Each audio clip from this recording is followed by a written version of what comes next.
very special guest for you tonight. Hello, we've been expecting you. This is not a test. Your government and corporate overlords have implemented new measures for your own health and safety. We are just following orders. Everything is going to be fine.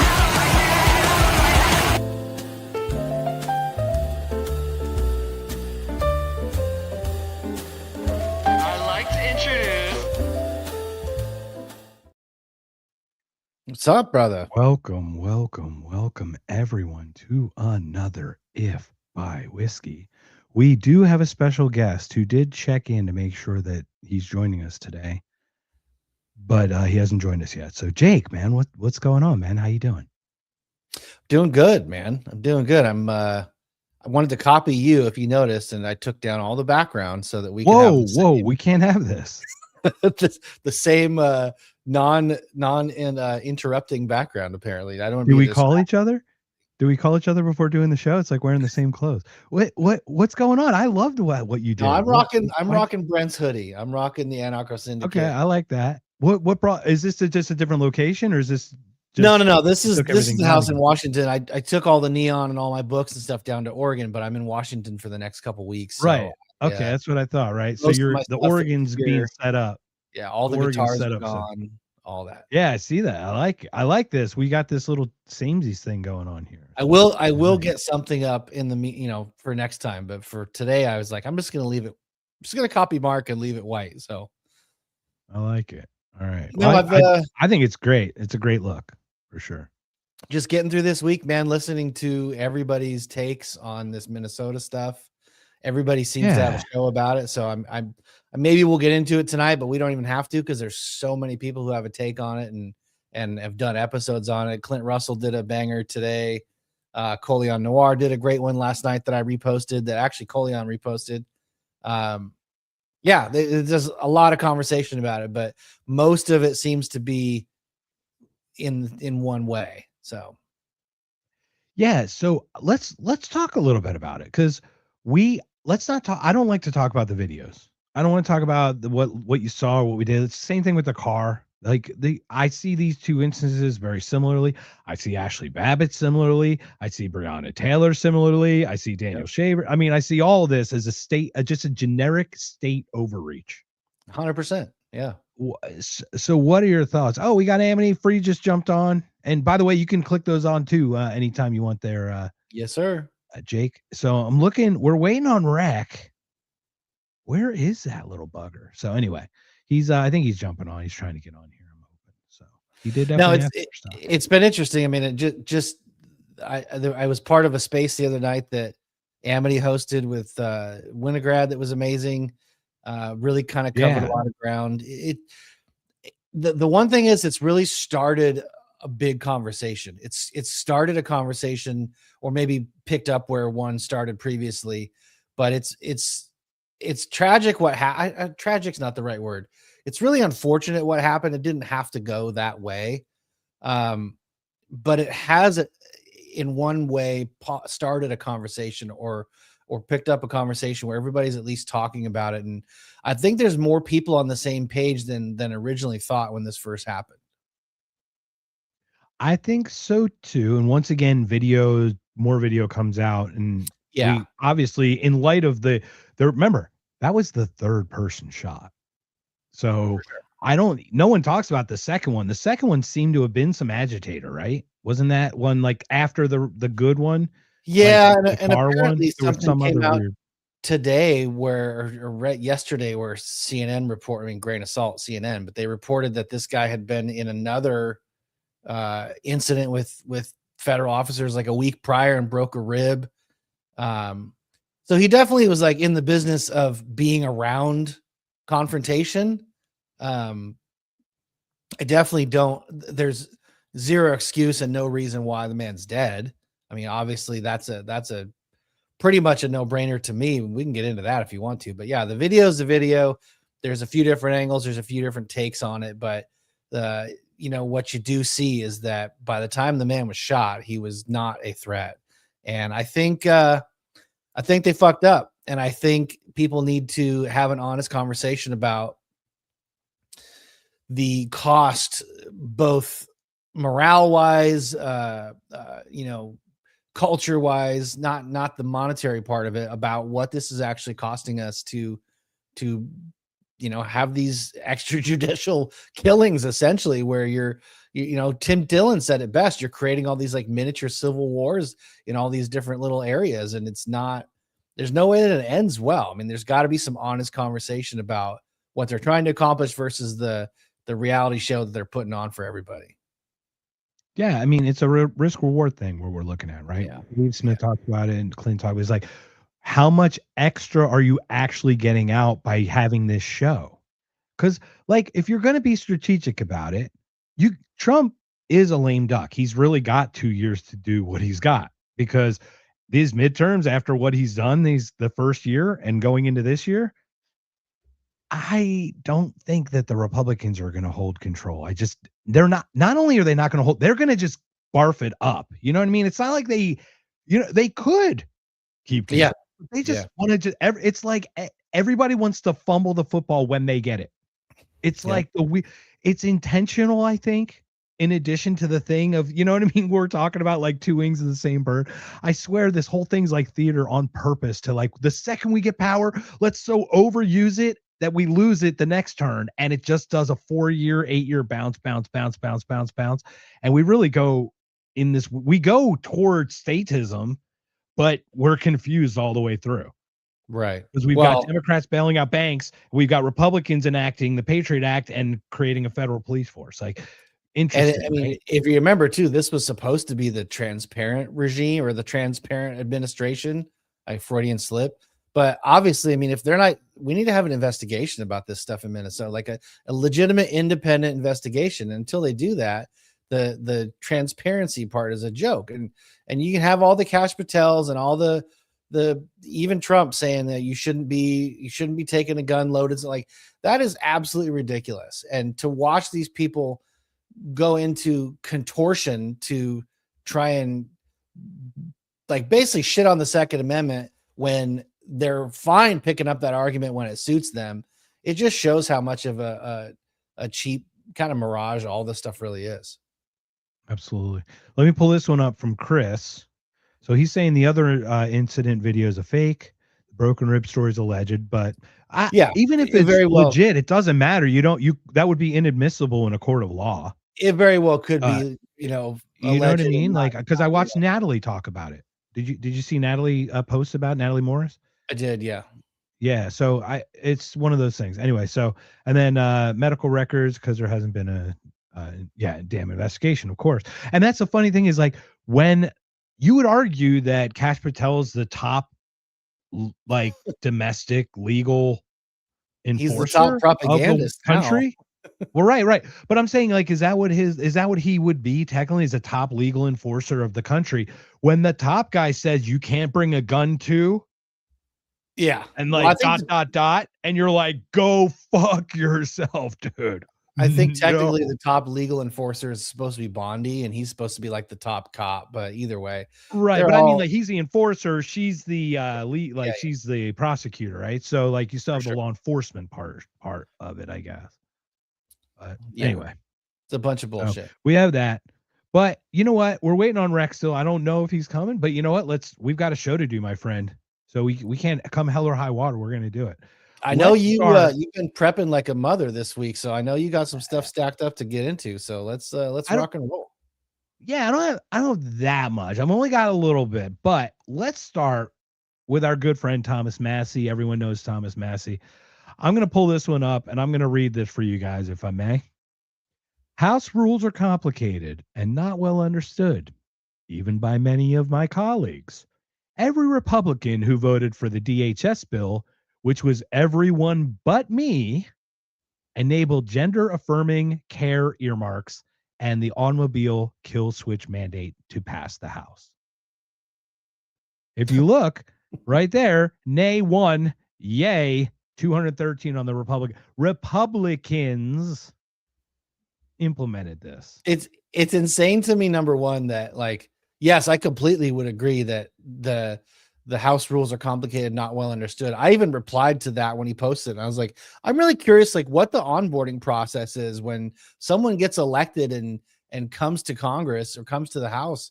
Like, what's the training? Like, what is there to tell them what they can and can't do? Or is it literally just all learning on the job? Because that seems insane. But It's the cube biggest thing that steaks threw me on off with that toothpicks. is that those words don't go together. The kill switch thing for cars, like when did that come up and why? All of a sudden that's in a bill? I never heard that before then. Remember the big beautiful bill? Sorry, let's just call it the triple B. I can't. It's not. I can't propagandize it. The triple B thing had this. Remember, the state couldn't override the AI thing, and that was Correct. removed. But then there's still executive order written after the fact that codified it or something, right? So you're like, okay, all right, great. Now we're still stuck to this whole thing, right? So it's like the same thing, but it gets better, right, Jake? It gets better because Thomas Massey, being a man of grace, you would think, hey guys, this is a great time for me to educate my house brothers and sisters by saying, let me add a bill to remove the kill switch part. Because clearly you couldn't have thought that the kill switch was in there. Because if you did, Republicans, right? Because you're Republicans, you would not have voted it down, right? You totally would not have voted for that, right? Yeah, if you would have known, right? Jake? Sorry, let me help you, save you from yourselves here. The man's a saint. Okay, so what does he do? He puts up an amendment to remove the kill switch specifically from the bill, right? Oh, 57 motherfucking Republicans voted no. Yeah. No. What does that tell you? It passed and goes to the House. Or I'm sorry, it goes to the Senate for approval. Yep. That's your Republican brothers and sisters, everybody. Once again, two wings, same bird. I don't know how to keep telling you guys. Hold on. Who's this? Who we got? Mark 12. Go. Is that maybe that's Maresca? Welcome, man. We got Williams here. Howdy, y'all. Sorry, we got a couple people. Jake. Okay, here, Chris. You want to Jake, you want to take care of this one? What does Chris says? I think it's bits and pieces of the Green New Deal shit getting chopped up and pushed through. Yeah, it probably is. I mean, it's like if all else fails, you try and try again. Welcome, Mark. Thanks for joining us, man.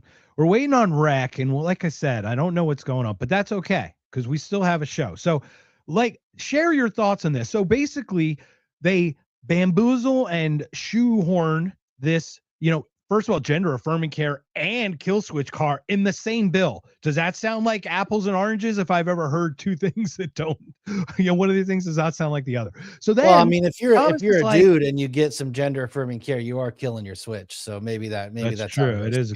And it is your car. Yeah. So, I mean, maybe the Republicans just want to keep classic cars on the road. Maybe that's the argument. That was my first thought. Was like, man, I'm a car guy. I have a handful of cars and I have a couple new cars, but most of my stuff's carbureted, and I love having carbureted. When I see shit like that, I'm like, carbureted is the way to go. I'm keeping those carburetors clean. I got a fuel injection in mine on my old car, but it is still like, it's got a chip, but it's separated from obviously someone being able to do anything to it.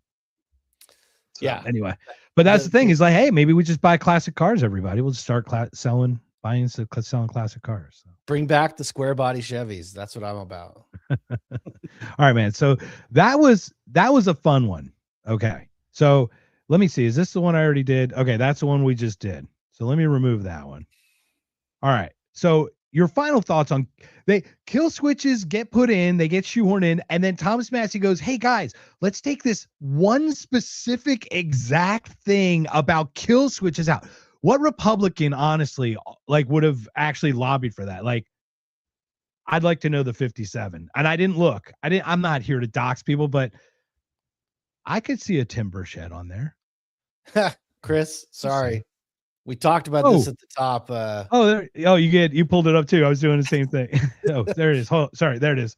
I don't. I moved the guitars to the other house, so I'm in the middle of kind of setting up. So I'm copying Mark with the white background here. But no, yeah. Mark, when it comes to the kill switch thing, like I honestly, it's me being naive, but I don't even remember this conversation before the last couple weeks. So I'm more curious, like what's driving this? No pun intended with the kill switch for cars, but like Is this in the insurance industry that's pushing this? Is this law enforcement?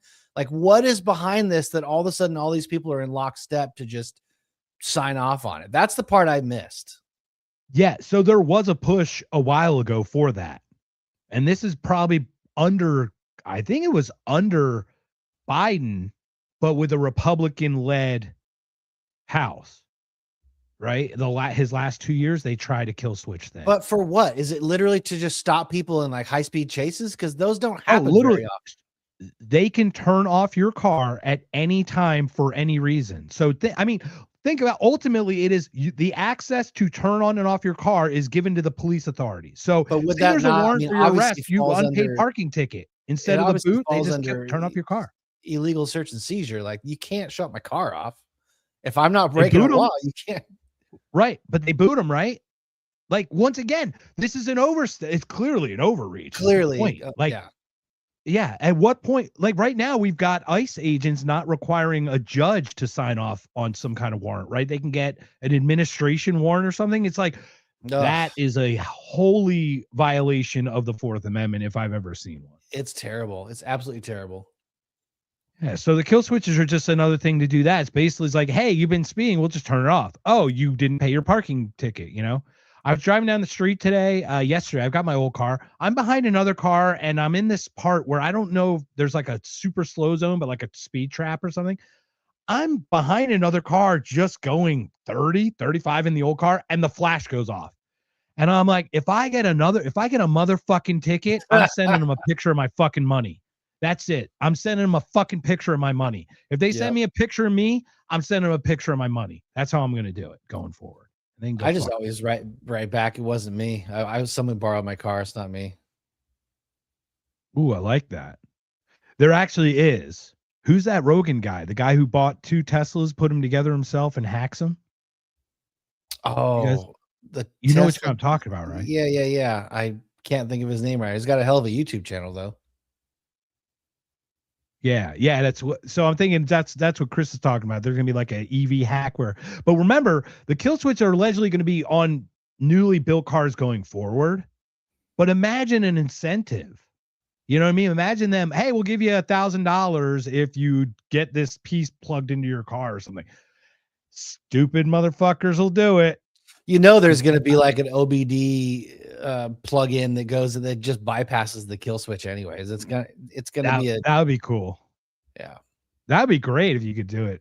So you want to grab that one too, Jake, with William? What's William say? A status judge will allow the police state to turn off your car. There is no law. Yeah, no shit. No kidding. No shit. So that's the kill switch, and that's what kills me is like, okay, the first bill getting through is one of these weird ones that has like everything in it. So like they don't even have time to read it. Okay. But then once it's actually pointed out the tyranny, it still gets voted down. What does that say about the and the thing is like, so he calls attention to it, right? And hey, let's single this one thing out, give everybody a chance to save face. And whoops, I fucked up. Let me fix this. But it still passes, and now it's like nobody gets called to the bench. Nobody's asked why. There's no media that's like, wow, how come all you guys are on board with this all of a sudden? Yeah, it's a crazy thing. So that's the one that we did first. So we'll start with this one. Hopefully we're still waiting on Rack, but it's still gonna be fine. We're still good. Are you ready for another vote that came up? Are you ready for this? I mean, I'm never ready for them, but they happen regardless. So there was a vote. Okay, so you heard about this defund the police bullshit that was going on in with the whole George Floyd thing and the whole whatever, right? Yeah, dude, I was in Seattle when Chaz happened. Oh, that's right, man. You were like knee deep in it. So yeah, you had that, right? Then you have the defund the police thing, right? Okay. Then you have the Doge thing, which is supposed to cut USAID. I don't call it USAID because it is not aid. It's the agency for something democracy, interchangeable democracy, whatever the word is. It's not aid. I just know it's not aid. It's AID. No, it's just made to sound like it. Right. So those don't happen. But remember, the National Endowment for Democracy, the NED, is part of this. Does everyone remember? Do you know what the NED and who is part of the NED, Jake? Are you familiar? I'll fill you in if you don't, but I think you do. I don't. I'm familiar with what the NED. I'm just not familiar with who's behind it. Okay. Well, let me show you. I won't be In surprised, I'm sure. December 11th, 2013, this is the person in charge of the NED in Kyiv doing this. How are you? Good to see you. We're here from America. Oh, of course she is. Of course she is. We're going to get to your question, William, in a second. Sorry, I missed it before we... Anyone know who that is? You can tell us who that is, Jake, right? Oh, Victoria Nuland. Yeah, you see the blue and yellow flag back there? Does that look familiar? 100%. Yeah. Oh, look, handing out bread. Oh, yeah, here, you peasants. Go fucking fight your wars for us. Go She was fucking one of the riot on our behalf. one of the biggest neocons there is. Yep. For the National Endowment for Democracy, while the other side is run by McCain, right? That other aid, that other NGO, right? Non-government organization, not non-government. Yeah. It's like they can't be more oxymoronic with the shit they make up. It's a hell Like, of a workaround. all the children's funds, all the bills are nothing of what they say they actually are. It's like the opposite day. It's crazy. Okay. So that's our beautiful Victoria Nuland. I wish I could pay somebody to go rob a bank, and then if they get caught, I don't get in trouble. Be like, no, I wasn't me. I'm the Wouldn't that be non-bank great? robber organization. Yeah. So once again, we're going to get to William's question about the majority of Americans anti-kill switches. We'll do that in a second, but I'm on a roll here. This is another video I'd like to share of the glorious Victoria Nuland in a congressional hearing after Russia unprovoked invaded Ukraine after she handed out bread in 2013 to start the riots in the first place. Let me just share this beautiful part. Oh, this is also has the great narco little boy Rubio in it. Also, I just want to share. Does Ukraine have chemical or biological weapons? Ukraine has biological research facilities, which, in fact, we are now quite concerned Russian forces may be seeking to gain control of. So we are working with the Ukrainians on how they can prevent any of those research materials from falling into the hands of Russian forces should they approach. Just keep Fauci away from him. We're good. That's all. They have facilities of a biological, but they're not biolabs of war. They're not that, but they're facilities of a biological. Do you just hear and what does evil just make you uglier? Look how it's like the emperor fucking turning, like she's turning ugly. Yeah. If you look, everyone do this, do a web search, everyone in the chat, swear to God, type in Victoria Nuland picture, like when she first started and how like young and spry and like light she looked and how fucking dark she looks now. It's like the soul just gets her soul is consumed. All right, so in the light of those two things, you would think fuck Victoria Nuland. You think fuck the National Endowment for Democracy, right, Jay? We are Republican run now. It is a Republican run Congress, right? Oh, there was a vote. Yeah. Oh, what? Not 81 Republicans said no to defunding the fucking NED. 81 of them. There's your Republicans, everybody. You see it? Crane of Arizona's agreement to the amendment of defunding the National Endowment for Democracy. It's just like, so many times we can say it. It's the same people doing the same shit. Doesn't matter what they wear on their lapel. Doesn't matter what letters in front of their name. They are all in it for themselves. They're all in it for their donors. And it's a lost cause. I'm at that point. It's like, it's a lost cause when it comes to this. And that's where I'm at, man. I'm sorry. First of all, Mark was such a gracious person because I just bombed him like last minute to jump on. He's like, I can talk like tomorrow. I'm like, sweet, let's just talk. I love his perspective of the white pill. I just can't get there. I do not see enough of the forces of the people who think the way, because you have to be able to actually perceive the concepts of liberty that we discuss. I know Mark doesn't think we need to do that, but I actually am in slight disagreement. It's a yes and. Please let me be clear. Mark's work is brilliant on this subject. I just think it does require more of a conceptualization and understanding that most people just don't have. And It does, let's lead that into the question. Yeah, go ahead. it also requires like a practice and a determination to find the white pill, because it's, I mean, I'm not a nihilist, but there's some days, man, where I'm a nihilist. And to not be that, you really have to search and really try hard. And that's the thing I think that Mark does that makes him better than us. And that I do. And that was the thing is like, the one that was crazy about it is like, for me, the COVID fatigue. Let's be honest. People just were fatigued. It's not like they actually were defiant. They just got tired of doing the stuff, right? Yeah. Well, Mark sees that as a white pill. And I'm like, I don't see that as a white pill, because the fatigue, once you get rested, the memory goes away, in my opinion. That doesn't mean I'm right. It's just I perceive it darker than he does. And I will say, I love the way that Mark perceives the world. To look, to your point, look for those white pills. So I'll let you read this comment if you could, from Chris.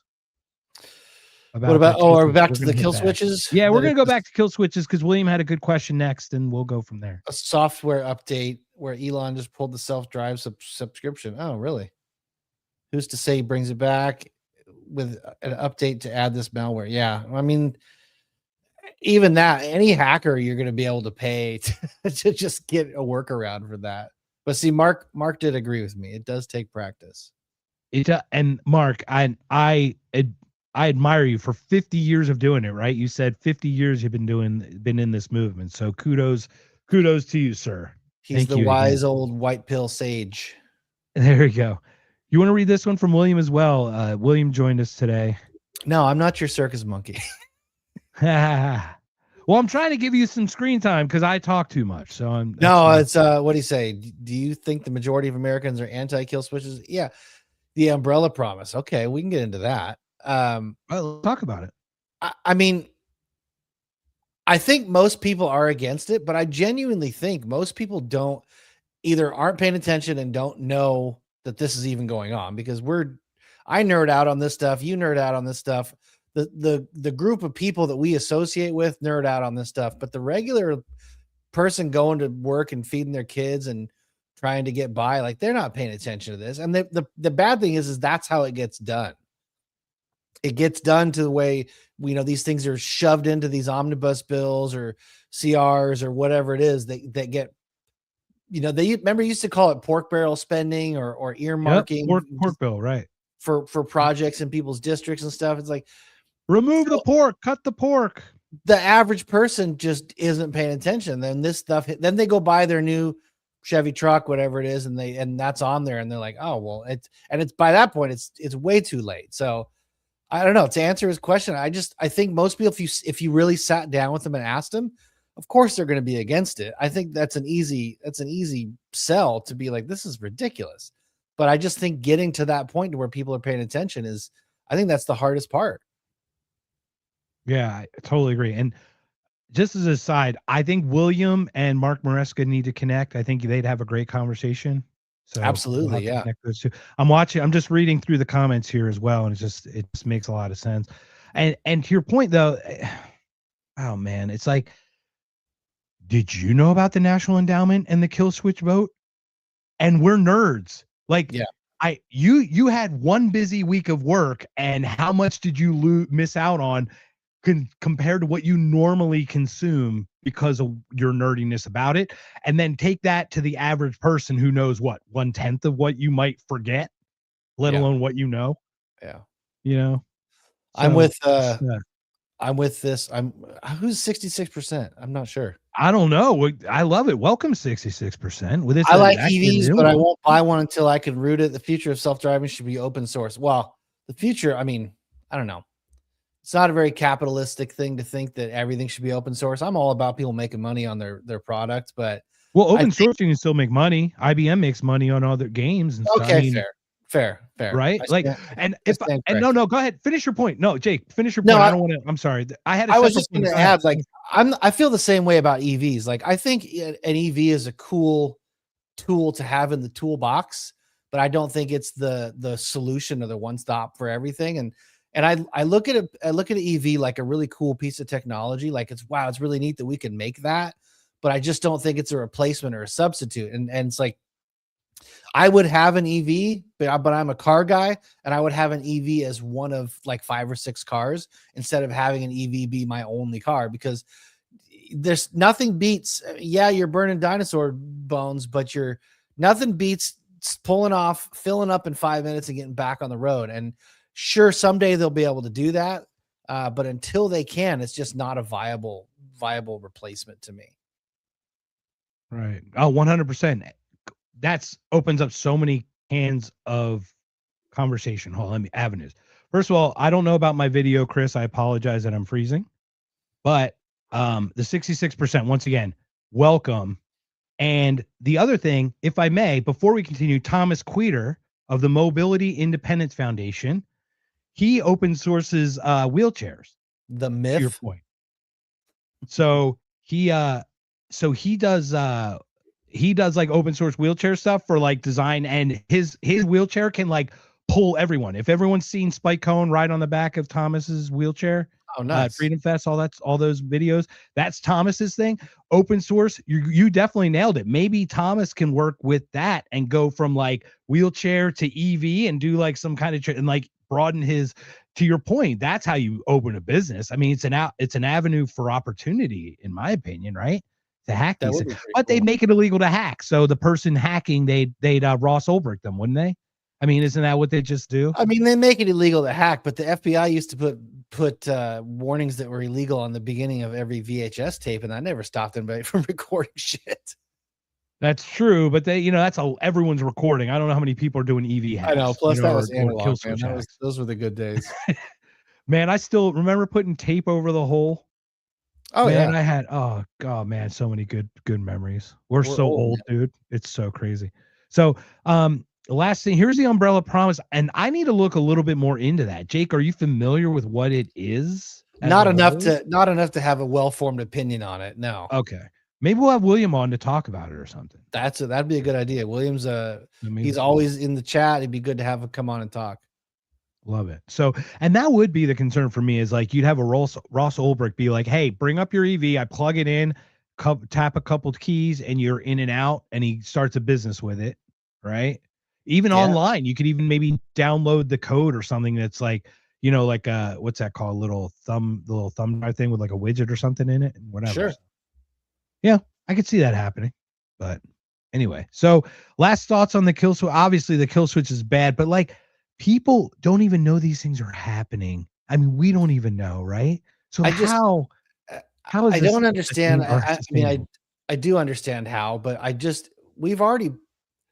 there's supposed to be one bill per topic per subject. And the fact that these things are allowed to still be getting combined just shows you, like, and I'm just restating the obvious, but it just shows that they don't give a fuck about us. They're all on the same team. If it was a single issue thing, all this squirrely shit would never get passed, and they know it. Yes. And you got to write dongle. I need the dongle. But there's something about there's like a script that you write in it, a sniffer. That's what we called it. We had a USB sniffer is what we called it. So you plugged it into a system, it could pull all the printers and whatever's on the system and then like report back. Anyway, so but yes, it is a USB dongle. I love that name. So what? Oh no. What's going on with that? Hey everybody, talk on X. Give Chris some what's stuff. your I know you have another clip pulled. What do you got? Oh, we got a couple more here, sir. We got 2 more here before we call. And once again, like what do you have? What's been going on with you? You want to talk about some stuff before we I feel like I've been pulling out all my stuff. I don't want to. No, I mean, nothing exciting. I'm getting together with the guys in my band in about a month or so, and we are, we've always been really good at when we get into a room, we can sit down and we can generally write pretty well.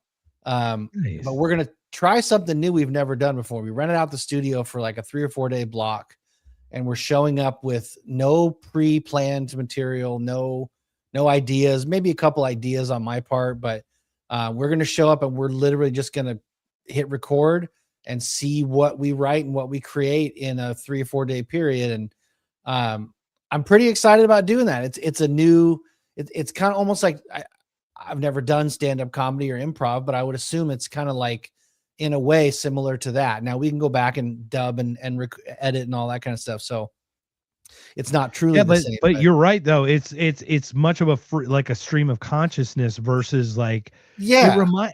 Did you watch Get Back? Did you watch the Beatles Get Back where they had like 8 Oh days to yeah. like that thing on Apple TV or whatever? That was amazing watching Yeah. just that happen, and that you could see them falling apart in front of your eyes. Like, Oh yeah, for sure. they're all going separate ways, but still they somehow managed.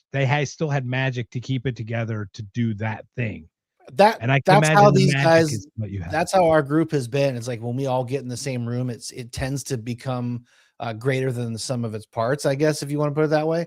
But we've never tried anything like this. We've never put kind of this kind of pressure where it's like, let's see what happens. Let's go in and record and see what comes of it. So that part I'm really looking forward to. And I always love getting back and playing drums again. So that'll be good. But that's what's going on. That and a shit ton of work and trying to get moved. I hear that. Yeah. So what's your ETA on the move? I mean, I'm assuming you own 2 places, or you're renting one, or what? No, and I don't want to get too into your stuff, but I mean, like, how is this working for you ETA wise? Like, what? No, we own a house near Seattle, and we own a house down in Southern Oregon. We're going back and forth right now. The plan is basically I have 50% custody of my daughter here in Washington. So she's going through the school year right now, and I'm not going to do anything to disrupt her kind of day-to-day, existence with school and going back and forth as it is.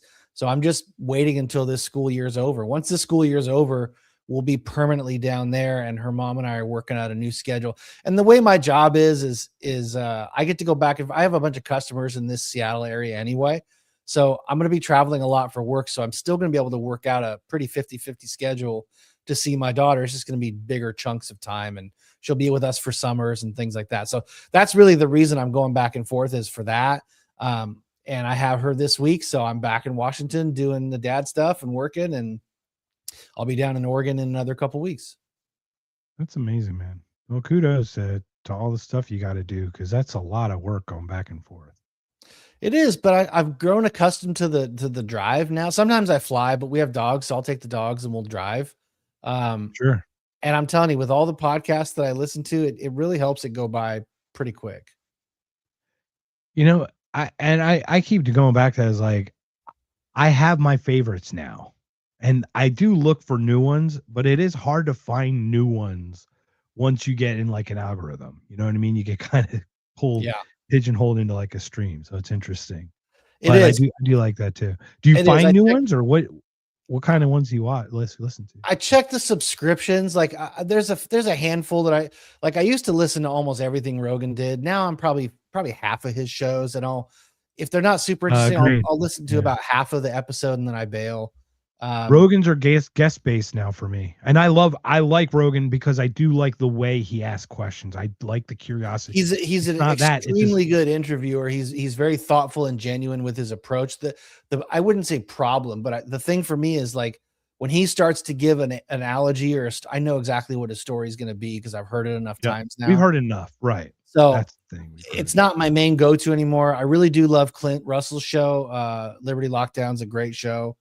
I try and catch up with that. I mean, every one that he puts out, I pretty much, and Clint's like really good about distilling it down. Most of his stuff's like 30, 45 minutes. It's like a, I don't know. I don't have a good analogy for that, but I do listen to some of Tucker's stuff, but the Redacted folks that we had on last week, I listened to a lot of theirs. Man, the Freeze Game Show podcast, if you will, I guess it's a podcast. Absolutely.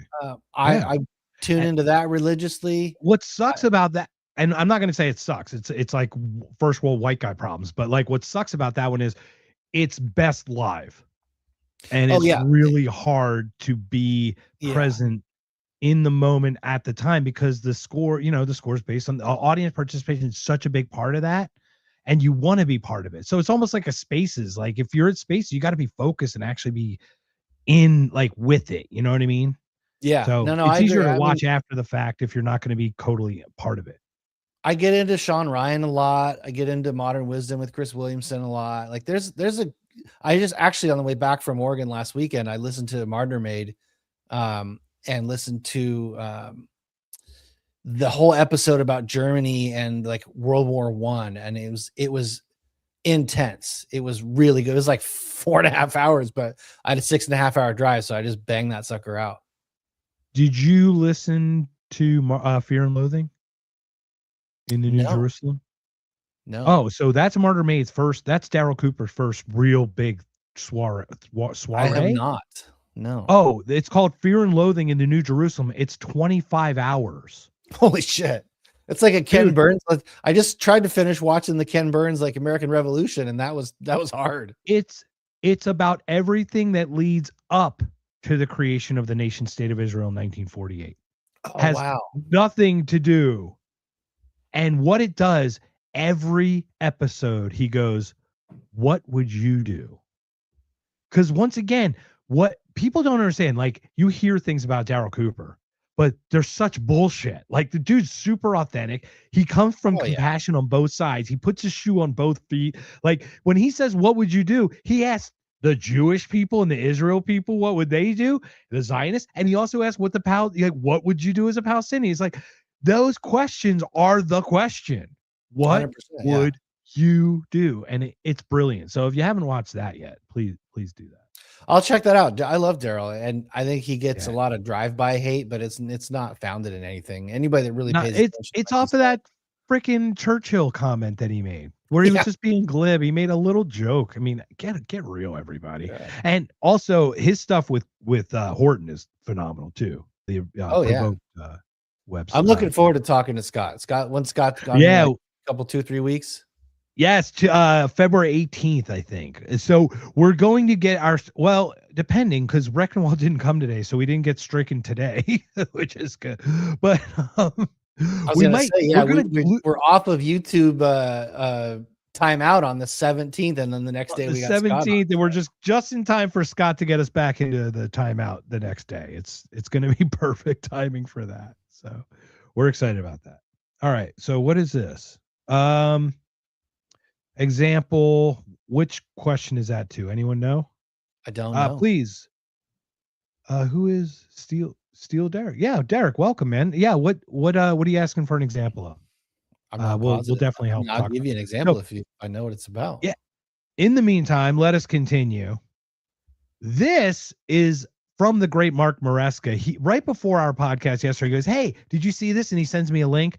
I have to play this. It's absolutely an example of Israel. I don't know. I'm still a little bit confused. I apologize if I don't understand, but once again, I would recommend Fear and Loathing in the New Jerusalem by Daryl Cooper. So totally. All right. So ready for this? Yeah. Are you ready for this? He finds this amazing video. I'm just going to play it and you tell me what you think. You this, brother. What? You know, I will tell you this. You raise your voice, I raise your voice. If I raise my voice, you'll erase my... Exactly, yeah. Yeah. Are you serious? You said if I raise my voice, you'll erase my voice? Yes. Mm-hmm. Mm-hmm. Who is that? I have no idea. But allegedly, it's an agent. Another one of these untrained hillbillies that need to get back into the game. If you raise your voice, I will erase your voice. I mean, it's a good, like the America. Like, I'm sorry. Go ahead, man. I'm saying it's like a good rhyme. I mean, it's a cool bumper sticker. Yeah, it works great. Like a North Korean bumper sticker. You raise voice, I erase voice. Yeah.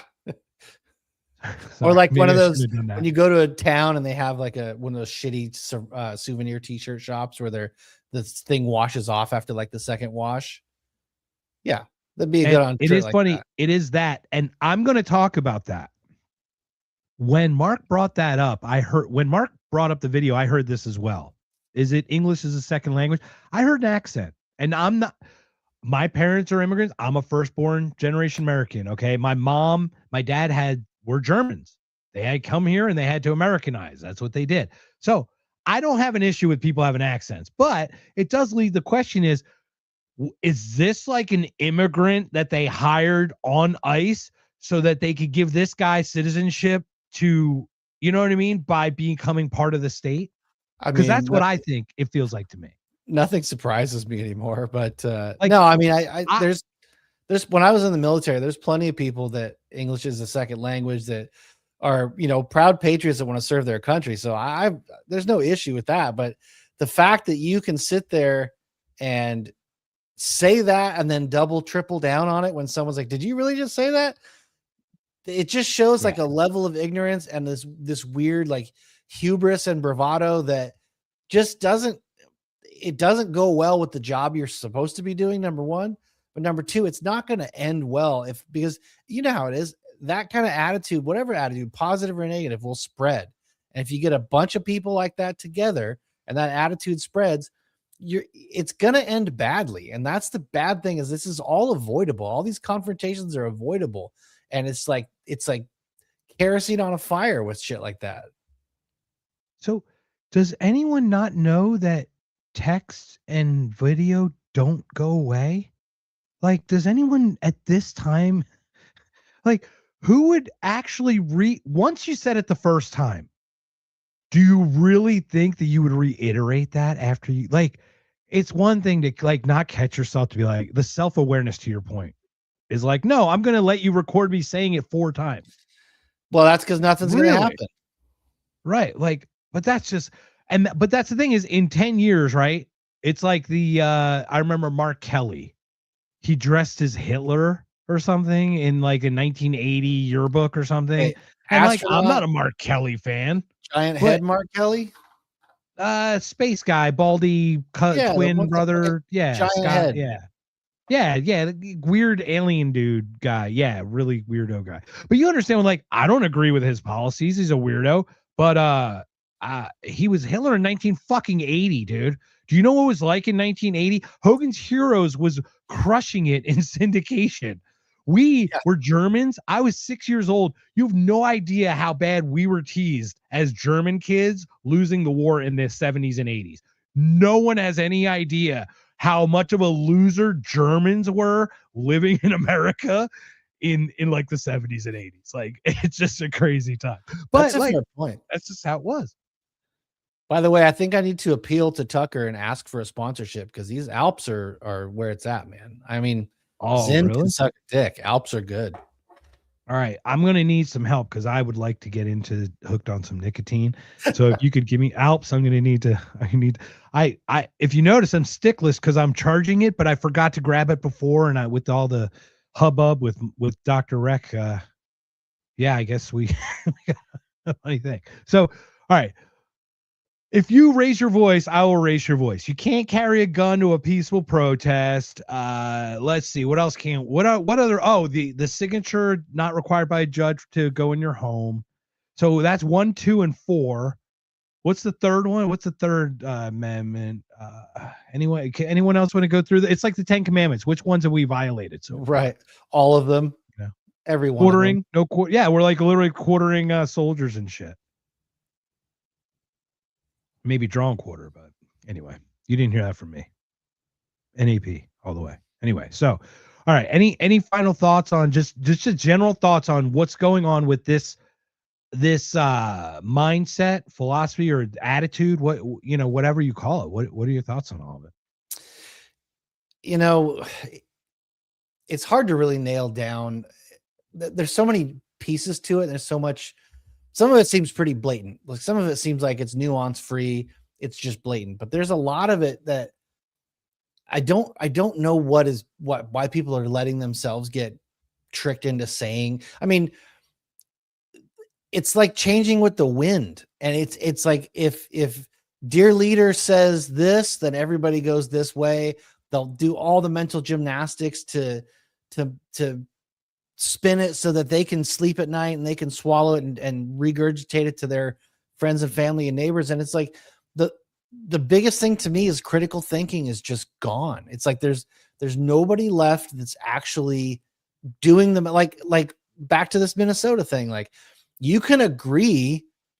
I mean, and this is a different thing, but if you want to deport people, not you, but if someone wants to do, you can Right. agree that there are ways to do it and ways to not do it.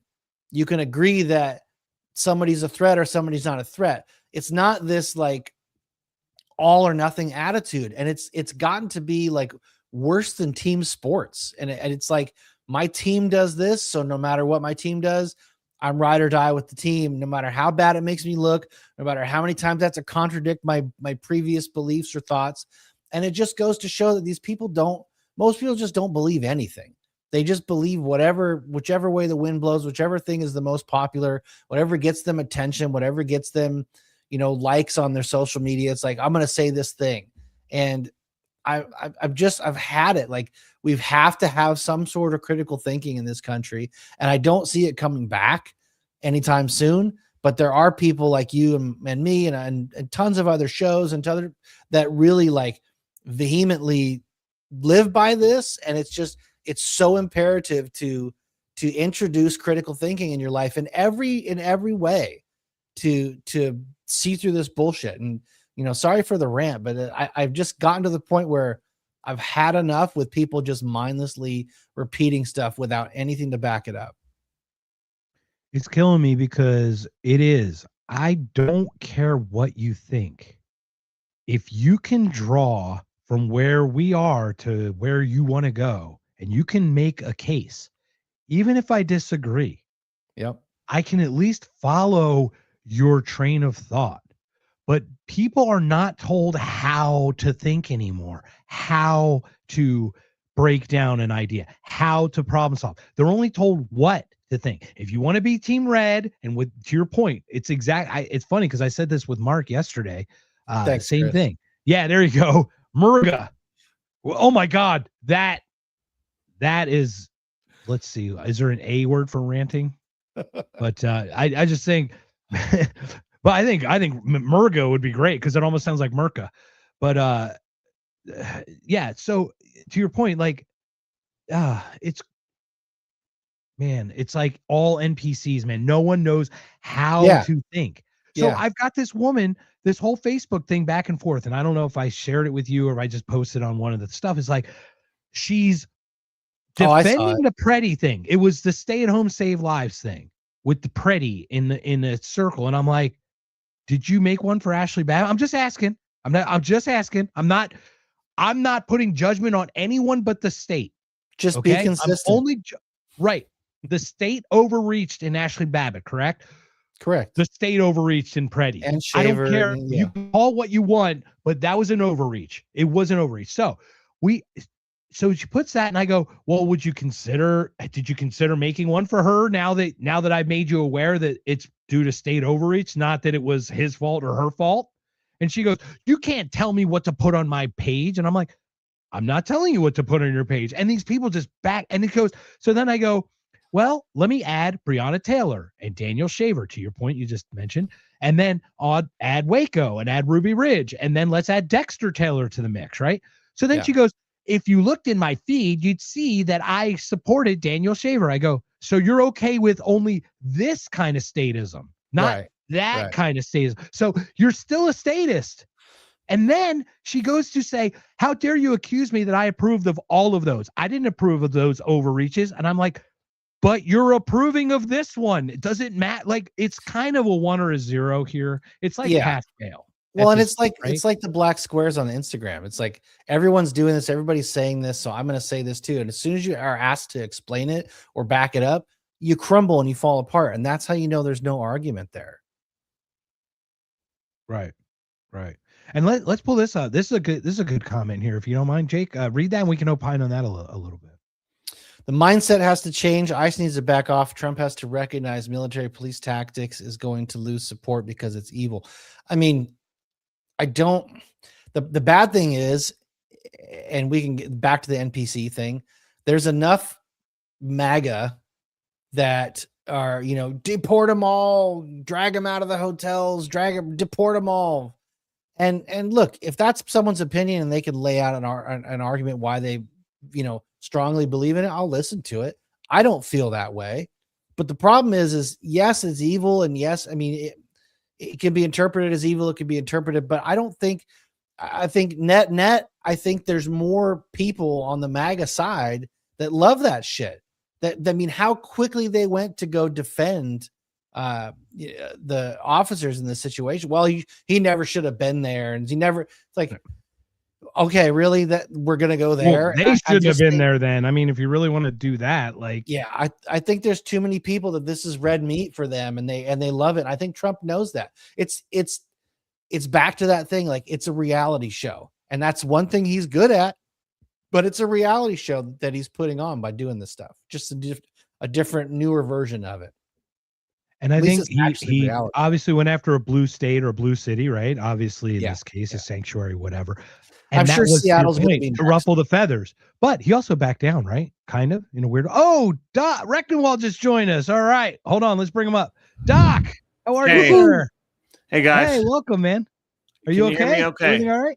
Yeah, we got you. Hear you just fine, man. Welcome. Let me put you up here next to our gentleman over there. Sorry. Hey, have you guys met? Doc Rectenwald, Jake, have you guys met? Not officially, no. I mean, not till now. Hey, how you doing? All right. Well, welcome. Yeah, sorry for being late. I was in a space and things got crazy in there, so I forgot. Oh, I can't wait to hear that. I lost track of time. There was some weird shit. Yeah. So yeah. All right. Well, Doc Rectenwald, welcome to an If by Whiskey, sir. We're such a pleasure to have you. Jake is our new co-host going forward here.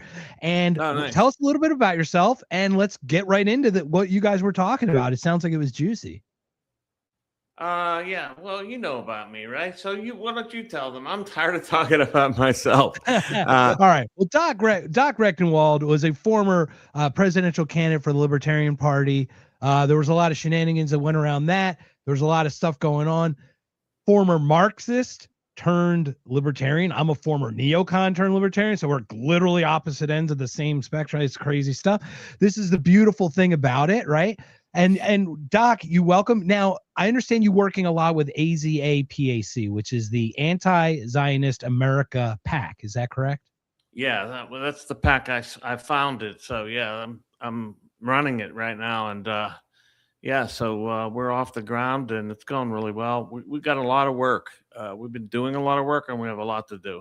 And we're endorsing new candidates, funding candidates, putting out videos, putting out, ads. We're putting ads out on TV stations very soon. We'll be dropping to support candidates and so forth.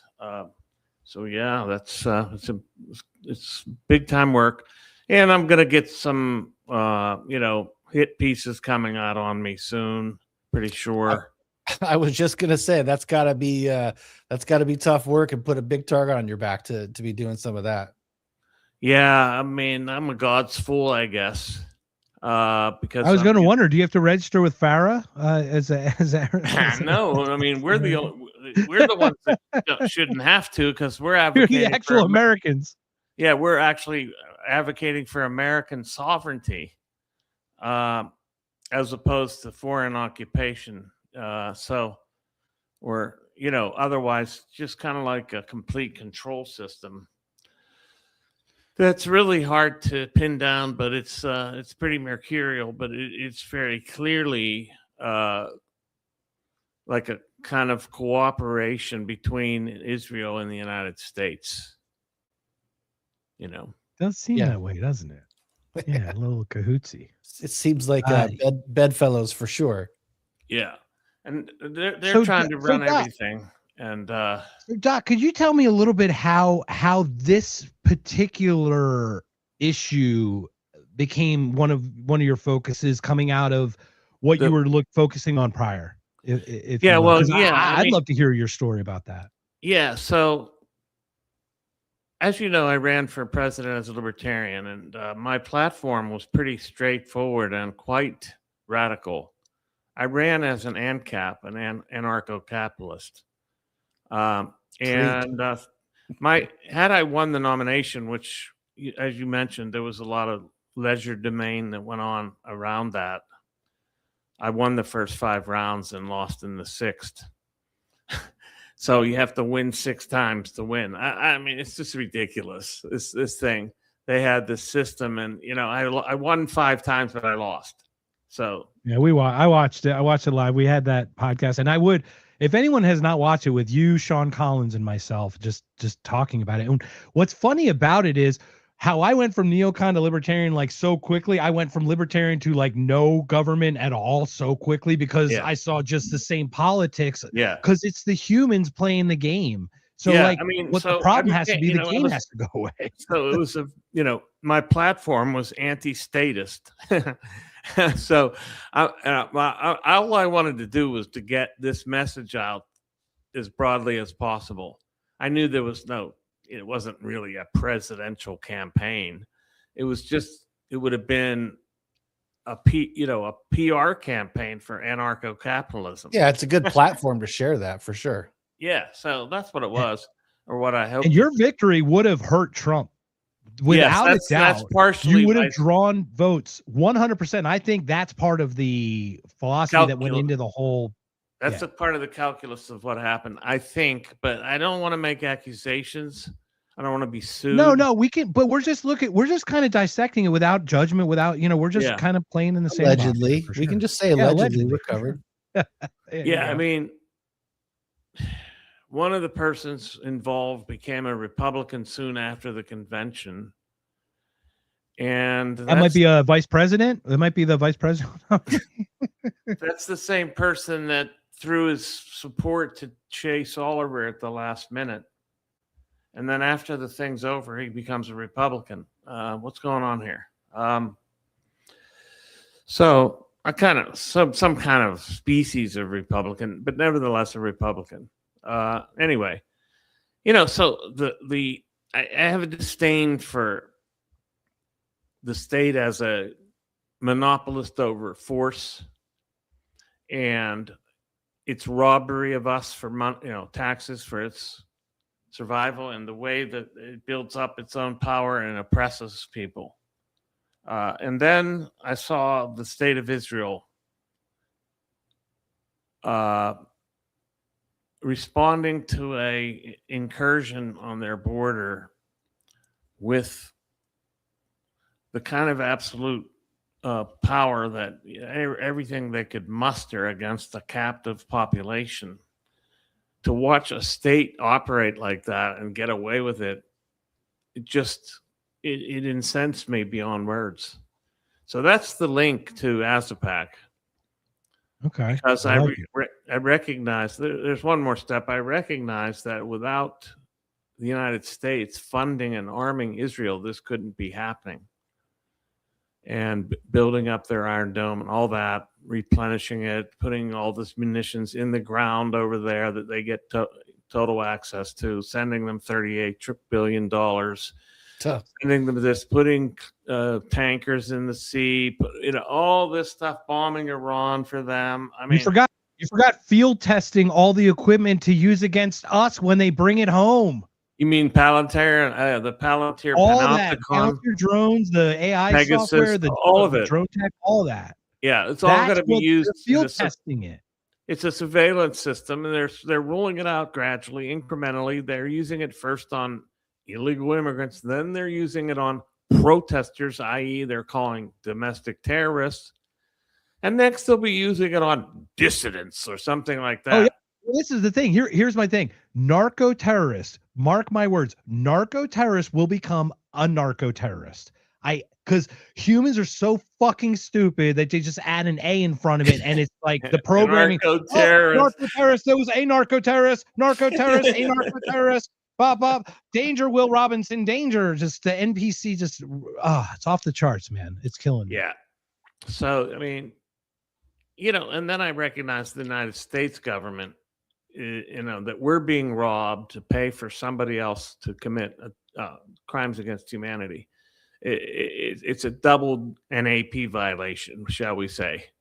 And on top of that is we don't fund Iran. We don't fund the terror that are doing those things to themselves. Right. So it's not like we don't need to criticize that part. We need to criticize the stuff that we actually are funding. Exactly. Yeah.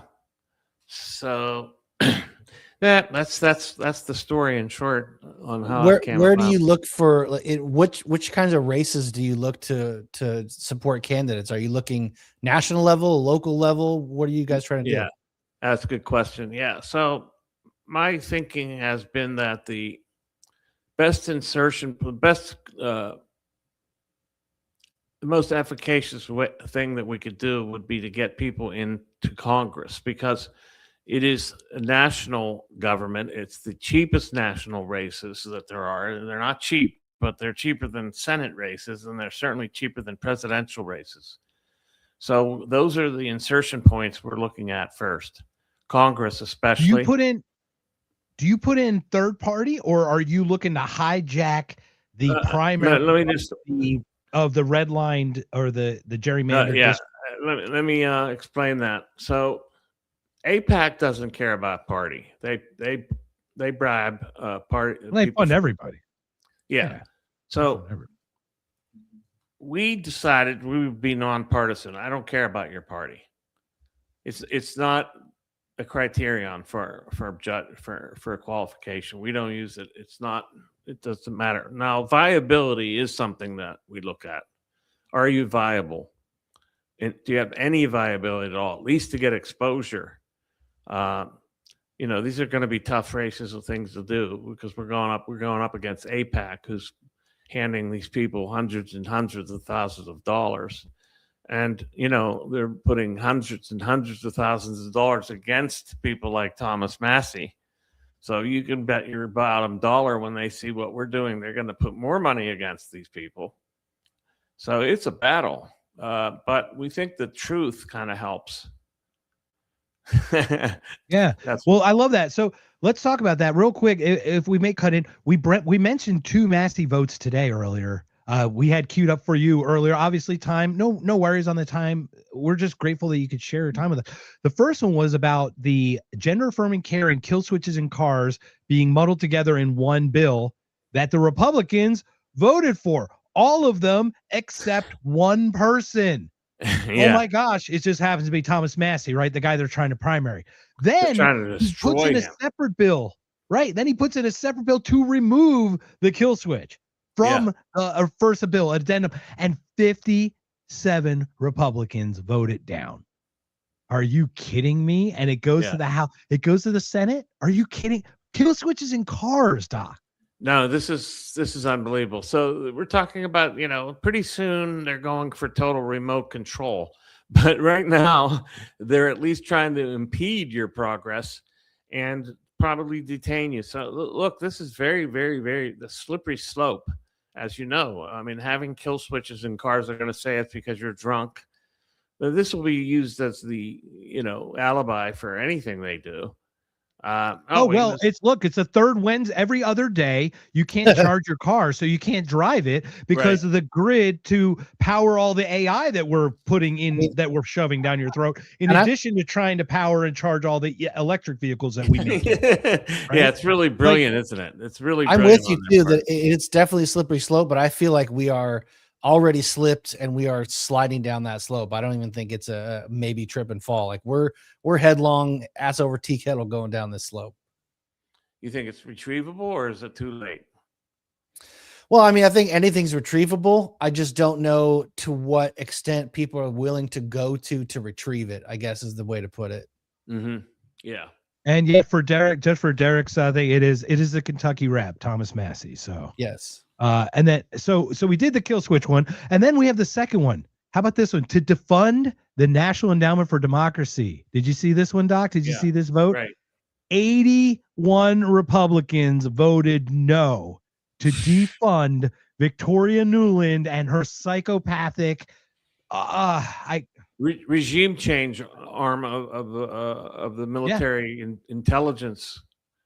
Who pushed who put the National Endowment for Democracy put out all those fucking numbers, all those bullshit numbers in Iran, by the way. Well, I mean, all signs point to, like, I'm seeing Friday this week now, basically with Iran supposed to pop off. It's like they put it on the calendar. They're not even hiding it. It's like, hey, this is the date we're going to go fuck you up. And then we Is go it- from is it- no nuclear weapons how to about no the- 60% to no 20% to no nuclear at all to don't even shoot your own protesters. Now we're back to no nuclear weapons on the table. When did this happen? I mean, is that a de-escalation while we send a whole fleet down there? What? Like very confusing messaging to me. Well, it all makes sense, I think, in a way. So yeah, they want to, look, they're instituting a kind of power, complete information power grid over us, right? And they're using various pretexts to do so. And they're actually, I think, fomenting some of the conflicts that are happening domestically, like the I agree. ICE anti-ICE thing. The shootings of these people, these American citizens. They want the outrage. They want these two factions warring with each other, I believe. Yep. Well, I think unprepared agents are a destabilizing force, to your point, and by just sending them out there without proper training is already the hornet's nest to be unleashed. In my opinion. Yeah. And who knows? They probably, who knows? The CIA may have agents on the amongst the protesters. There's all kinds of agent provocateurs out there. Don't be surprised if they're not running part of this. Everybody's like, "Oh, look at the funding." I'll tell you why they won't look at the funding, because it could go right back to the state. It can't be the CIA, right? They're not allowed to work on American soil. Yeah, right. Too busy selling the drugs in South Central to kids. And only MK Ultra. We can only do brainwashing and certain things like that. We can only post Johns and put them with hookers, right? We can only create Charles Manson and create Ted Kaczynski and create all these other people. Mark, I see you have one more clip that was pulled. Is that something you want to get into? I do, yeah. So, Doc, I'm glad that we were able to hold this one off for last. I've got our good friends Steve Witkoff and Jared Kushner. I don't know if you guys saw this. I was going to put our If by Whiskey logo on it, but I just didn't have time. Yeah, I'm just going to play this little clip. I just got to hear your guys' thoughts and just watch Jared Kushner's face and just like, I don't know. Here you go. The master plan, and we're working with a group of people who have been working on master plans for the last 2 years. So there are plans already. We have plans already. We have a master plan already. And by the way, and Jared's been pushing this and working together on it. And I think if the world saw the progress so far, they'd be pretty impressed. Oh, man. How great is that clip? Oh, my God. For 2 years, we've been planning this thing. We have a master plan. And Jared Kushner's like, Jared Kushner literally shit his. What the? Kushner's like, oh no, they're going to be starting to talk about the protocols of the elders of Zion again. He's like, shut the fuck up, Steve. We weren't supposed to say that part, man. I mean, watching Jared Kushner just literally like have that, dude, shut up. It's the most telling video I've seen. It's like, dude, he's speaking out of school. What the hell? Didn't you get the assignment? What are you doing? You're off the script. Well, it just master plan. It just does show though too that it's been a plan for so long, and back to what we were talking about earlier, Mark, before the good doc joined us. It's like so many people don't pay attention. So many people aren't aware this stuff is happening, and when it happens, it's easy, or I shouldn't say easy, but it seems easy to fool people into thinking a lot of this is organic, and it's been planned and in the works for decades. Yeah. 100%. And Hyrule Sloth has a great point about the illegals. I'm not going to pull it up just because we're talking about Israel right now, but we might pull it up a little bit later. But Doc, I mean, I'd love your thoughts about this whole master plan, Gaza, what's been going on. No one's talking about it, but winter's there and tents are shit, and they're dying slower and way worse than just blowing up. I I don't know if there's a good or a bad way to die, but I think a slow starving, there's a lot more suffering. Is way worse than like suffering. There's a lot of suffering. There's a mass misery there. It's incredible. So we have a master plan. I mean, unbelievable. So I think he's probably just talking about Gaza. But the thing about this is that makes it curious is that the Board of Peace, so-called, has jurisdiction. we'll have jurisdiction over more than the Gaza Strip. Israel project, right? And not only that, is it funny that Argentina had to be given $40 billion of American dollars so they can pay $1 billion into this peace thing? I'll just let it be there. Anyway, go ahead, Doc. Go ahead. Please share about the peace thing. I didn't know so they're about going that. to take over. Yeah, more about it. Yeah, you had to buy in. I think it was $1 billion. Yeah, you had to give $1 billion to get on. And I think Argentina did, but I'm saying we gave them 40 we gave them 20 from the IMF, and then 40 in that whole weird thing. Anyway, go ahead. They did pay it back, though. We're always doing that. So, and so if we tried to calculate all the money that actually is spent on Israel from the United States, I think it would be astronomical. I have tried to calculate it, and there's different ways to go about it, but it's pretty much a lot. Okay, I would say, I'm going to say it's at least a quarter of the whole national debt, if not more. Oh, I would completely agree with you. Yeah, I don't think that's out of the realms because once again, we've been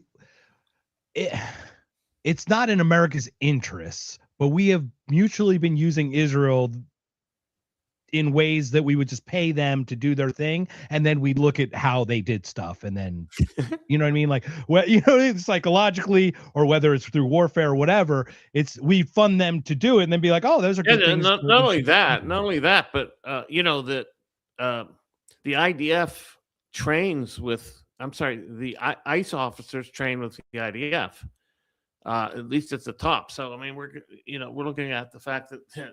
There's not only like the extortion of our money, right? We're like the batteries in the matrix for Israel. Okay. Yep. That's basically what we are. I was just going to say, I mean, what do we get for our money besides rising inflation, debased currency? And I mean, a quarter of the national debt, maybe more, maybe half the national debt. We have nothing to show for it except our greatest ally. Yeah, we have nothing to show for. So I look at it as it's a total extortion, right? And so there's a grip over these government, these politicians. There's this grip over them, this Zionist grip that causes them, that forces them or whatever to vote and keep voting for this ad infinitum, and to keep adding more billions on top of it, and to keep blocking any kind of UN resolution or anything to stop this. It's just the United States just runs total interference, pays for all this. Then it's going to back it up with military. Right now, we got how many fleets heading towards Iran? Okay. This is to placate Israel, because Israel wants Iran totally neutered. They want a regime change there. And so we're over there with all these fleets. Now, how much does it cost to keep these fleets out there? I want to know that. They'll just print one jet flight from Bill Gates is your lifetime's worth of gas in your car. So, like, let's not even kid ourselves. I think the United States military is the 4th largest polluter. I think in the world versus countries. I think it's like US, China, Russia, and then like the US military or something, something like that. So, and I allegedly, just in case I got it wrong, in case of the 5th. But it's just unbelievable, this extortion, and then on top of that, this political interference that's being run for them, this kind of constant obsequious ass kissing. It's just unbelievable. It just won't go away. It's just like on and on. So, well, I've got to say, I mean, what you're doing with your PAC that you started is phenomenal. I mean, it's a hell of a message. It's a hell of a mission. Thank you. I'm personally, I live in Washington State right now. I'm going to be moving down to Oregon soon. And one of the things I've been really considering, and all had kind of given up on it, was running as a congressman coming from Oregon. And it seemed like such a lost cause. I mean, I see what they do to Massey. I see just the story last week about them trying to fire all his consultants. I mean, it's really underhanded shit. And it really has kind of turned me off to the idea of it. but truthfully, knowing that you're doing a pack like this, and it kind of makes me reconsider wanting to do it, knowing that there's people like you out there that are actually trying to fund these things. So hats off to you. Thank you. Yeah, we do fund, but we do more than that. We do, a lot of exposure for the candidates. We do a lot of media for them, things like that. It's a pretty big commitment that we make. I'll let you know if I decide to run. Please do. We need liberty lovers because they're so few and far between. Well, I'm in the ANCAP camp right there with you, so I would, at no minimum, at least use that as a platform to spread that message. I think a boot on the neck is basically the same thing, whether it's a so-called right-wing boot or left-wing boot. It's still a boot on your neck. The shoe tastes the same. I don't think it tastes any different. But the problem is you got all this tribalism. These people are like, oh, good, they're getting the other side. They're killing them. God, they deserve it. This is unbelievable. So then they're building up the state apparatuses that, when taken over by the other side, will be used on them.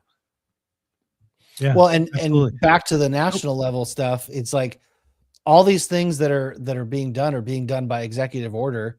So there's no real legislature that's meaningful that's being passed. And so all these things can just easily be just as undone. And we're right back, if not worse than where we were before. And it's like this retarded pendulum keeps going back and forth. Yeah. And what you'll see, though, is when let's just assume the Democrats are going to take over in this bloodbath of 2026. Can we just say that? Probably. When they don't defund ICE, then we'll know they wanted a federal police force the whole time. Like, they're two wings of the same bird. Like, they're not in it together, guys. ICE. You think they're going to, you think they're going to defund ICE when they get the reins? No, they're not. They're going to triple down on it. And they're going to say, well, the Republicans started it and it's such a good idea. It's like, what? And then the Republicans are going to be against it, but it's still going to move forward because the iceberg still has to go towards the Titanic. It still has to come that way, doesn't it? All right, gentlemen. Well, I think I'm going to jump off. Cool. Well, thank you so much, Doc, for jumping on, man. Could you send us all your vitals? Just tell us a way to get hold of you so that So the PAC's website is aza-pac.com, aza-pac.com. That's how you get onto there, and you can get a hold of me at michael@azapac.com. And get behind. Thank you for your time, sir. We appreciate it. Thank you. Thanks, Doc. We'll catch up when we have a little bit more. Maybe we can have a little more fun. Before we go, you look great. Looks like you lost some weight. Are you? How's your health with your heart and everything? How's that going for you? It's all good. It won't change. Apparently, I had aortic aneurysm and sclerotic valve. So that it hasn't changed at all. So they don't want to do anything. So I'm glad. I'm not. Oh, good.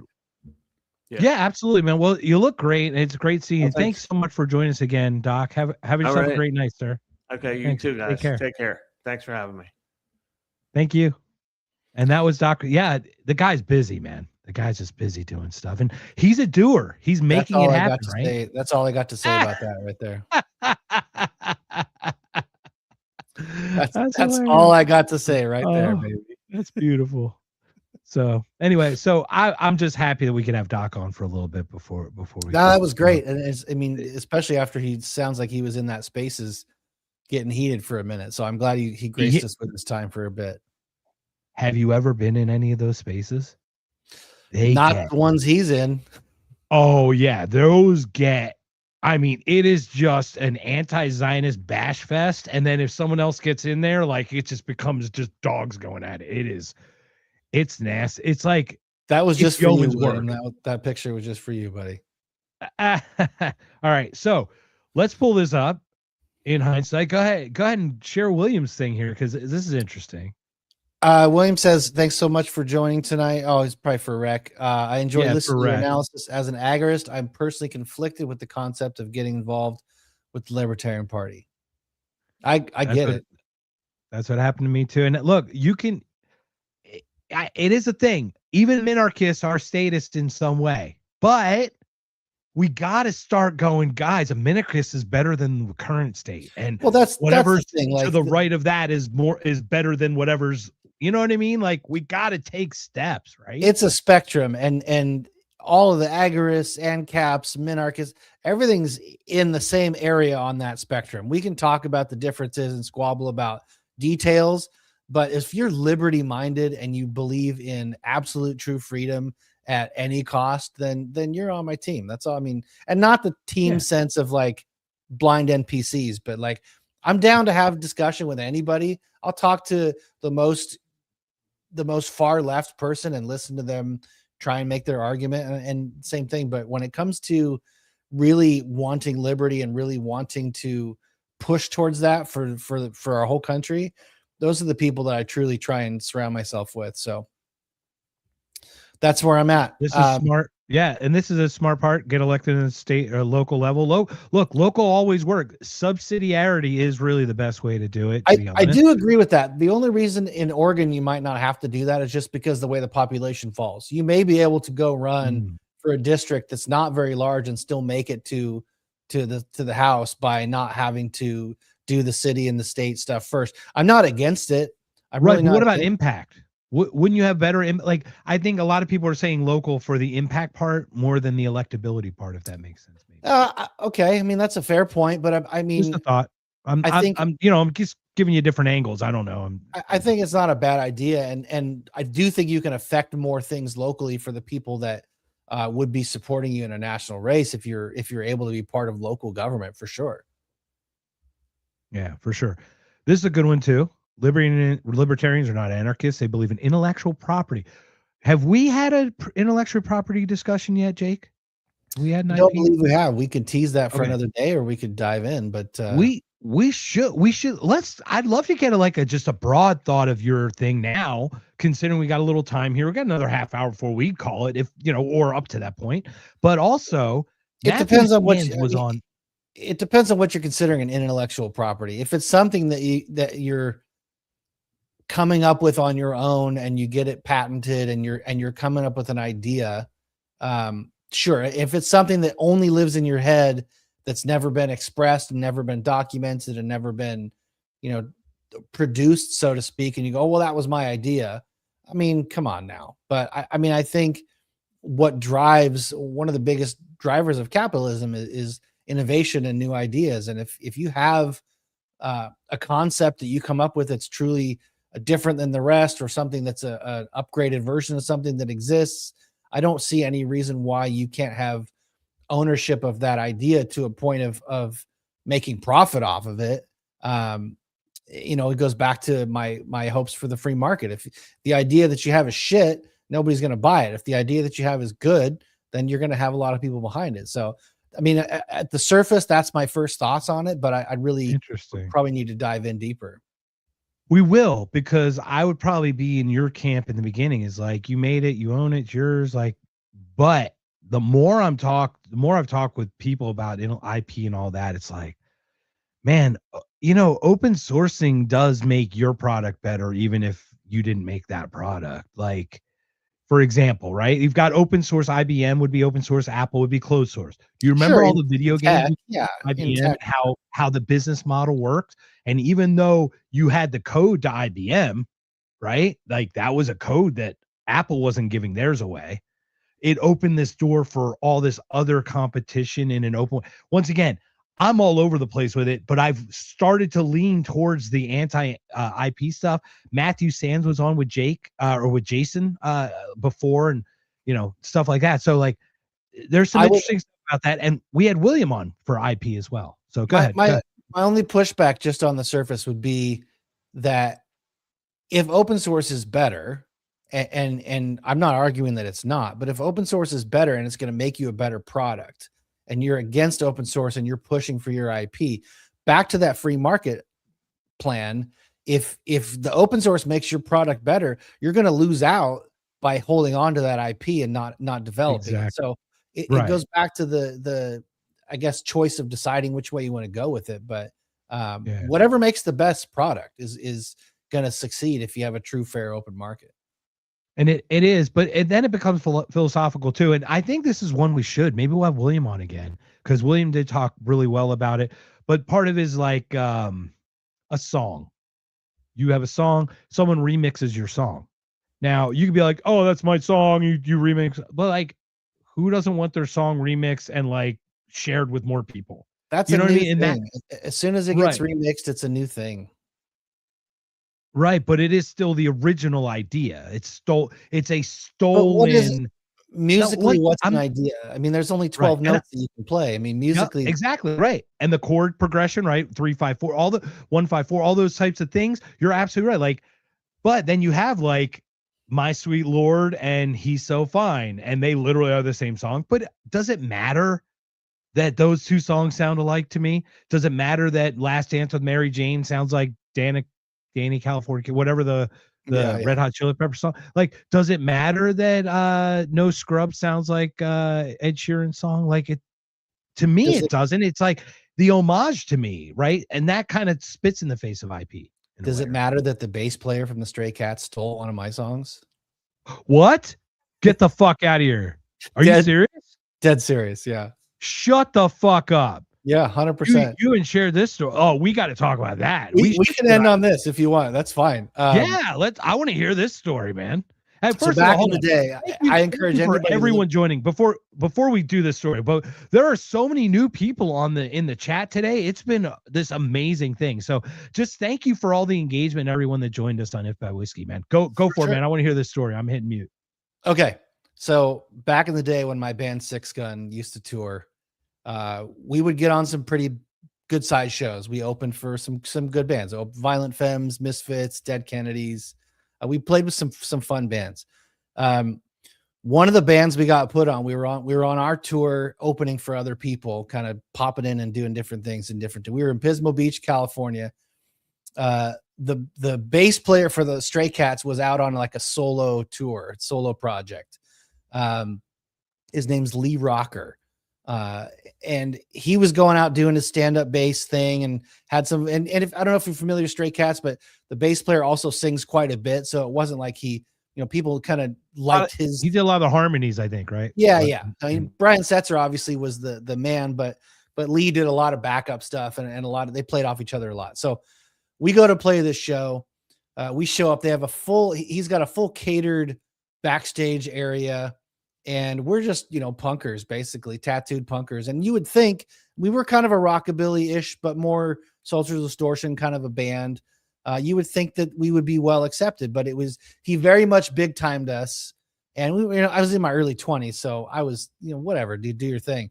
But he big timed us, wouldn't let us backstage, wouldn't really mingle with us or associate with us at all. We went out and played, and I'm telling you, like, of all the nights that we played, we had the crowd eating out of our hands. Like, we crushed it when we went up there. And we had given him a couple CDs because this is back 2005. We'd given him a couple CDs of our stuff. And we have a song called Black Cat Bone. And I encourage you to look it up, especially the lyrics, because this is the part. Now I'm going to definitely look it up. Yeah. Back to there's only so many ways you can write a song. So we have a song called Black Cat Bone. Very much based in the old blues kind of mojo type of lyrical theme. So we give him this CD, we play our show, he plays his show, we take off, we say hi a couple times. That's the extent of it.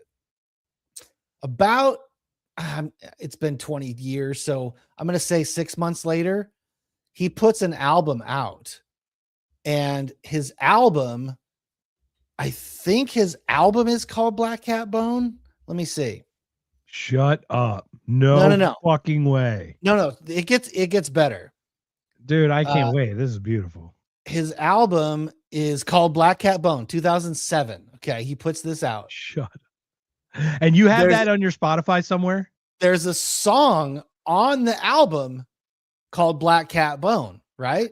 Now, John Lee Hooker, Muddy, everybody's used the term Black Cat, but it's not the first one to do it.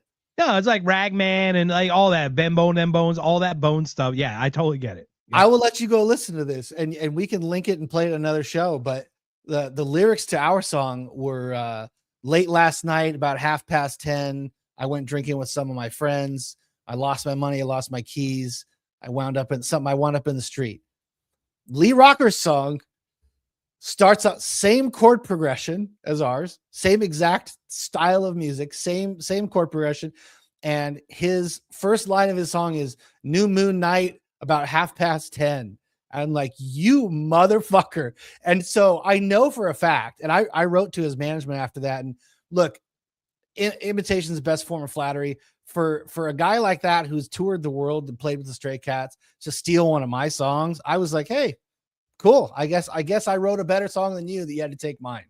But it was a hell of an experience. And I wrote to his management and I was like, I demand that he reach out to me and have a conversation about this. Of course he didn't. And who am I to try and go to libel court or copyright court for it? But he straight up stole it, because you listen to the release of when they came out after we played our show together. The lyrics are very similarly themed. The music is similarly themed, and he copied the name of the song and made it his album. It's like, hey man, if you have no shame, whatever, more power to you. I just kept it pushing, but that's the story. That's how it happened. Well, I get it with comedy where you can come across similar themes and jokes. But the whole thing with Rogan and Carlos Mencia, have you ever heard that story? Oh yeah, I've seen all the video from that. So like literally when he introduced him, he called him Carlos Mencia, and they had the whole like back and forth on the stage. Like, dude, that's real. Like, that's where I get a sticking point on IP, I guess. But the thing is, it is like a joke. The whole joke should be credit. It's like writing a book, I guess. It's like, hey, Joe Rogan came up with a funny joke. I'm going to share it to you now. Like, not, hey, this is my joke that I stole from Joe Rogan. There you go. Oh, there it is. Love it. Black Cat Bone. Well, now we just gave him advertising dollars and free. We still don't have sponsors, man. So who are we going to get sponsors? Alps? Is that who we need? I'd take a sponsorship from Alp. I mean, I know Tucker owns it, so he's sponsoring his own shit from it. But hey, I mean, they're on point with their marketing too, man. You buy one thing from them, and they're all over your text and everything after that. All right. Hey, Tucker. My name's Mark. We're fledgling podcasts here, but I would love to have a nicotine habit. We've got smooth voices. We can talk about it. And when we're on a nicotine high, we probably sound a little more intellectual. Why not throw us a little bit of a sponsorship and we can get this thing started? Let's do that. And unlike Zins, because Tucker says people put Zin in their butt, Alp is the pouch for your mouth. That's his trademarked slogan. Pouch for your mouth. A pouch for your mouth. I don't even know how we do that. We could have a Southern guy like, I say, it's a pouch for your mouth. I'm telling you, man, go listen to our Black Cat Bone, Six Gun Black Cat Bone, and then Lee Rocker Black Cat Bone. And yours is on Spotify still? The six? Oh yeah, six absolutely. Oh, okay. So everyone do that. Go on Spotify, look up Six Gun. Six is it Gun. Just spelled Six Gun with one? Yep. Is SIXGUN? Like simple, not like two N's, not two X's or anything. No, I mean I can play it right now. Oh yeah, go ahead and play yours, man. And then I don't think we could do for the copyright. You know what? That will get copyright struck, and even though it's your stuff. True, we would, even though it's my song. We can't do it. Ah, man. Well, I want to hear it, but I'm going to check this out. We definitely have to break in, but we'll use that as part of the IP discussion if we get William on there. So we'll have to. Yeah, that'd be good. That'd be a good one to talk about. Look up Bill for next time. I don't know which. I think he was talking about the bill for. I don't know what's going on here. X had an open source. There's your buddy Rich. Oh, I saw that. Oh, okay. Anyway, just yeah, that's a whole different story. I mean, a whole different story. It's a whole different story we got. All right. Well, I know we got Rec on shortly. It was kind of weird, but we still made a show out of it, so we had some content. Man, hey man, it's always worth it. It's a good time. Yeah, it was good stuff. We actually had some stuff to talk about. Some takeaways from today's show before we call it, man. What are your thoughts before we call it? You know, it was good. I like talking with Rec. I like hearing what they're doing with that pack. It's pretty neat to see that.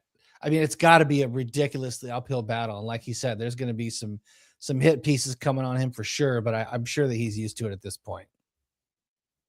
Yeah, I totally get it. Awesome. Well, 66%. I don't know who you are. Hopefully we can connect, but join us next time. Thank you so much. We've got William for joining us. Free and Amity were in earlier. Derek, this gentleman Derek is in here. Dreaming. That a lot of new names, a lot of new faces I've seen on, and it looks through YouTube. So this is kind of nice, considering we're in trouble. With Right YouTube. on. Well, thanks. Subscribe to the show. Join us. We'll be back here next Wednesday. You know what I never do? You're right. I never subscribe, join, follow. We need to actually record something where we can just plug that in a couple times throughout the show. Cause like you and I are so about the message. We do not give a shit about like the promotion stuff. And it, even though we don't necessarily need that, but like it does help get the message out. Even, anything helps. So it does. Anyway, Well, luckily we got that's some shout outs definitely- from Clayton and from Clint that I'm sure you dropped into the outro. So I think that the outro is going to be a very interesting outro for this one. So, and as we get more, I'm just going to keep adding them. It's going to be like Clayton and then Clint, and then we're going to get Ian Carroll. Then we're just going to add, we'll get Dave in the beginning and then Clayton and then Clint, and then we'll just go, keep going. So right anyway, on, man. Now this was a good one. Thank you. Yeah. Thanks so much for making this a great If by Whiskey, everybody. Once again, enjoy your Wednesday night. This has been another If by Whiskey. You guys have yourselves a great evening. Thank you, everybody, for joining us on this Wednesday night. This has been If by Whiskey, and we hope you have a wonderful, wonderful evening. Subscribe to If by Whiskey. Fuck Liberty Lockdown. Subscribe to this show. No, come on!